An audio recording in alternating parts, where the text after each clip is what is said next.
Your host, Dave D. Welcome to Paddy, welcome to Thailand, of course. What can we say? It's hot outside, it's even hotter in the studio, and the man that's on his travels, Timey Kangaroo Down Boy.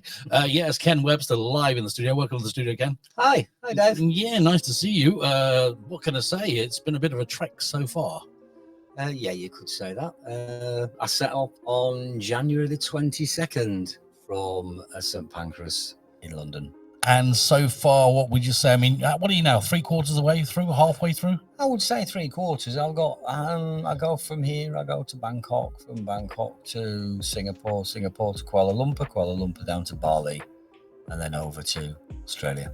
So I've come quite. I think I'm about 2/3. I would have thought. So let me ask you, so far, what has been the sort of like the scariest thing so far? Let's go with that one first. The scariest thing. I mean, have you shit yourself anywhere? Romania was scary. I didn't like Romania. In what sense? In the people looking at you, pickpockets and gypsies, and it was just a little bit uncomfortable. Well, I have told you to put your clothes on. Yeah, it was just a bit uncomfortable. Yeah. And the scariest moments was opening the door on the train and looking at the toilets. How? Oh, really? Oh, yeah. The toilet, especially the Turkish trains. Oh, dear. Not the holes in the floors things. The holes in the floor. What, they go straight through to outside? Yeah. And the bum suction ones. The bum suction ones. They're the one. And luckily, I had Imodium because I just banged a lot of Imodium, and it was they were just so dirty. Yeah. You know, I mean, it's what they're used to, you know, it's what some people are used to. It's what they do every day. Exactly. And it was I just found that rather uncomfortable. Scary moments, and not really, scary moments was getting on the back of a bike. I've seen that. I mean, you was going, I mean, you was bricking yourself. I was proper bricking it. I mean, everybody outside now, we go, wuss. Yeah, they don't realise just how much you can kick yourself in those situations. Absolutely. I mean, I used to have a moviebike. I used to ride a motorbike in the UK where you've got rules on the roads. No rules here, by the way. In Vietnam, it was just, I think I lasted about 2 minutes to get me off this thing. Really? About 2 minutes to get me off this. I cannot possibly go any further on this. I was shitting. Was he a mad driver? He was fine. He was a really nice lad. He was a really, really nice lad. He was the guide that I had in Vietnam that was supplied to me by Asia Ventura. Right. It took me out to a Vietnamese fish restaurant, which was absolutely fantastic. But I said, I'm getting a taxi. I'm not getting on the back of that thing. So of the places that you've been so far, you'd say that the Poland was the scariest, you say? Romania was Romania, sorry. Yeah, that would be your scariest because of that reason. Okay, let's take it to the other end of the scale. Which place have you enjoyed so far? So far, Vietnam, Cambodia, Thailand. I can understand. I haven't been to Vietnam or Cambodia. I've got friends that go there all the time, and they always compare it to Thailand because they live here. You know, and a lot of them say it's not as good as. A lot of them say it's better as. I mean, my experience from the people that come on the show or I talk to outside is they're very friendly. They're unbelievably friendly, and that's what I liked about them. I mean, when you've got through Europe, you've done France and you've done Germany and Bulgaria and Hungary and all those places, and then I went over to Kazakhstan, and then from Kazakhstan, Georgia, Kazakhstan, China. Just forget China. China's very nice, Ken. They got nice people, and the people were lovely. The people were. I mean, I got to China. I got to the train station, and there's no ATMs anywhere. Right. There's hardly any ATMs. Well, it's all scanning, isn't it? You have to use Alipay. Yeah. Which they don't catch. So you've got to get into these Alipay things. They don't want you to take money out. You've got to go through this app, and you're just so controlled with cameras and photographs and fingerprints, yada, yada, Can't yada. use Google. You can't use Google at the moment. You use it in the hotel, though, can't you? Google's banned, YouTube's banned, Facebook's banned. All these things that, you check, even the VPNs. I put a VPN on my phone. Yeah. It doesn't work. It was a nightmare. Of course, this year we say goodbye to Skype as well. That's the no more soon. Really? Yeah, they're doing away with it very soon. Honestly, it's so controlled.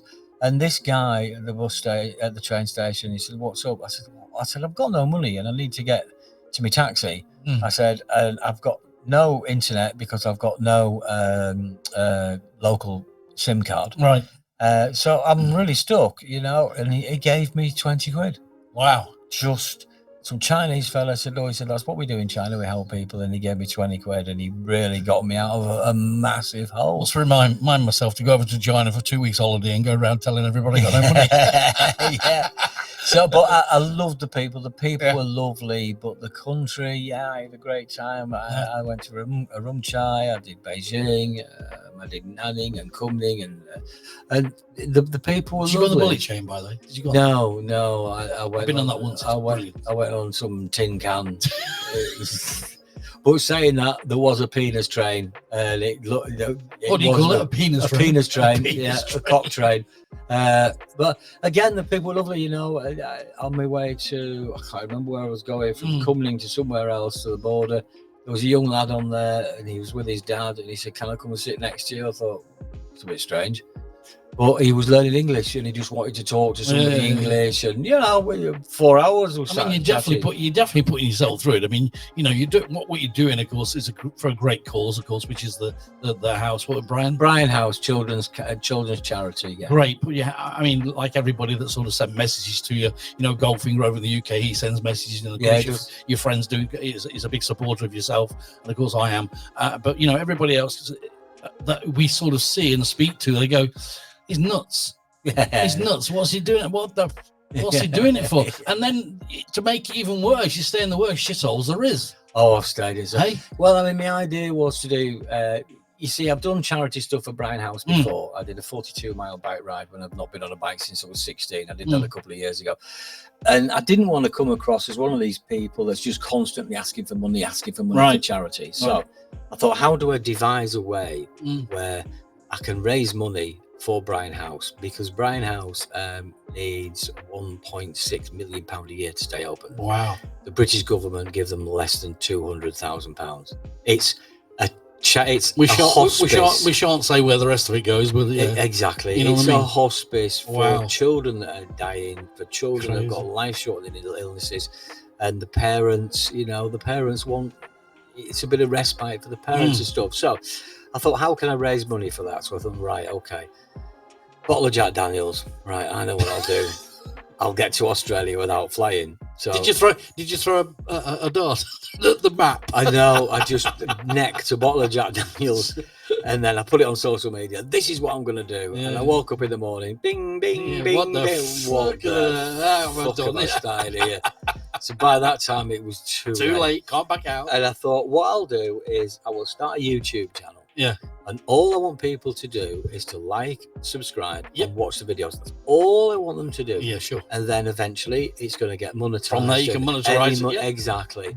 We're not monetized at the moment because you need 4,000 hours. I think we're up to over 3,000 hours now. So I'm nearly there. And I don't expect to start seeing any money coming in yet until I start my summer season in Blackpool, when it's all on the big screens. Watch Ken's journey from Oster to Scarborough. But you're over the 1,000 subscribers. Yeah, I'm over the 1,000 subscribers. So yeah. I'm getting there. And I'm not expecting to make massive money until the minute, until I do something viral, and it kicks off then. So that was the idea. I mean, I think what you do. I think what you're doing is great. Absolutely, 100%. I mean, doing the everyday diary is a good thing as well, because it gives people a bit of an insight into what's happening. Yeah. They think, number one, he's crazy, he's mad, he's off his head, he's doing whatever he's doing, but he's doing it for a good cause. Yeah. So of course they along the way, the people that are watching you now, watching the YouTube, and the guys that are back in the UK that know you, all your friends that you have, the comedians, the whole lot of them are thinking, what shithole is he going to sit in tonight? Exactly. Or what bike is he going to fall off? Or what car is he coming How many more hats am I going to lose? Exactly. Exactly. This is it. It has been a comedy of errors, I mean, I fell asleep on a train and I woke up 2 stations too late, so I had to get a train back again. I've missed trains. I've lost hats. It does get very complicated. I mean, when I came to Thailand, don't get me wrong, when I first came to Thailand, I was so confused. Yeah. In where to get this train or get that train, and how to get a taxi sometimes, Yes, sounds stupid. Yeah. But when you don't know, it's alien to you. Exactly. I mean, every day is a challenge, because when you get to a new country, you've got to make sure you've got a SIM card in your phone. So you've got absolutely. Absolutely. Then you've got to get your hotel booked. Then you've got to get your train booked to wherever it is you're going next. every day is a challenge. Every single day is a challenge. And especially like China, when I was in China and I was in the train stations, and it's like, and again in restaurants in China, normally you can sort of work out what chicken is in the language, or you can work out what platform is. These are just squiggles. The writing is just squiggles. Absolutely. So when I was in a restaurant in China, they had I'll have that one and hope for the. Listen, what it is. We're going to take a break for a couple of minutes, all right? Get our breath back. It's hot as anything at the moment in Thailand. It's absolutely outside today. It's 36 outside today. It's like a microwave. I'm sure you know that. We'll take a break, come back, and then we're going to talk about the lovely food you've been trying, all right? So stay with us. Ken Webster in the studio right after this.